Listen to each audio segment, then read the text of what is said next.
Resolvamos el siguiente problema sobre el tema de dinámica. Un pingüino se desliza a una velocidad constante de 1.4 metros sobre segundo, bajando por una placa de hielo inclinada. La pendiente alcanza respecto a la horizontal con un ángulo de 6.9 grados. Al llegar al final de la pendiente, el pingüino se desliza sobre una superficie horizontal de hielo. El coeficiente de fricción cinética entre el pingüino y el hielo es el mismo tanto en la pendiente como la superficie horizontal. La pregunta, ¿cuánto tiempo se requiere para que ese pingüino se detenga después de entrar en la superficie horizontal del hielo? Bueno, entonces miremos aquí la situación planteada. Aquí tenemos el pingüino que está deslizándose, ¿cierto? Con una velocidad constante. Y luego llega a esta parte que tiene una superficie horizontal. Listo. Bueno, entonces nos vamos a apoyar en cinemática para poder determinar el tiempo. Entonces sabemos que la velocidad final, ¿cierto? Es igual a la velocidad inicial más la aceleración por el tiempo. La velocidad final es cero porque se va a detener.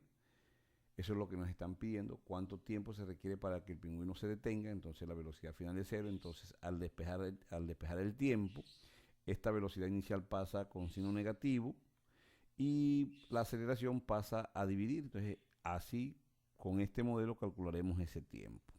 Pero nos falta la aceleración que se desarrolla en esta parte horizontal. Porque en la inclinada, fíjense, hay velocidad constante y cuando hay velocidad constante no hay cambio de velocidad. Entonces nos vamos a apoyar acá. Aquí nos vamos con dinámica, fíjense, tenemos entonces el diagrama de cuerpo libre, que es la normal, el peso y una fuerza de rozamiento que se opone al movimiento. Por lo tanto, esta fuerza de rozamiento, ¿a qué es igual? Es igual al coeficiente por la normal, pero la normal, fíjense que es por equilibrio va a ser igual al peso, que es masa-gravedad. Pero esta fuerza de rozamiento, recuerden que por la segunda ley de Newton también va a ser igual a ¿qué? A masa por aceleración. Cancelamos las masas y nos queda que la aceleración no es más que el coeficiente por la gravedad. Fíjense, coeficiente por la gravedad. Ahora, esta aceleración pues obviamente es negativa, ¿no? Porque recuerden que está desacelerando, entonces es negativa y la llevamos acá. Entonces nos queda que tiempo es igual a menos velocidad inicial sobre menos el coeficiente por la gravedad. Requerimos el coeficiente y para determinar ese coeficiente de fricción cinética, el cual no nos lo dan, entonces nos apoyamos ahora en la parte inclinada. Entonces aquí tenemos la normal, tenemos el peso y obviamente tenemos una fuerza de rozamiento que es distinta a esta, ¿no? Ahora, la sumatoria de fuerzas en X y en Y va a ser igual a cero, ¿no? Porque hay velocidad constante. Entonces, esta fuerza de rozamiento 1 va a ser igual a la componente del peso. Fíjense que este es el ángulo, que es este mismo que está acá, que es de 6.9 grados. Entonces, este peso tiene una componente en X, que es este sentido. Entonces, esta fuerza de rozamiento va a ser igual a la componente del peso en X, que no es más que masa, gravedad por seno de teta.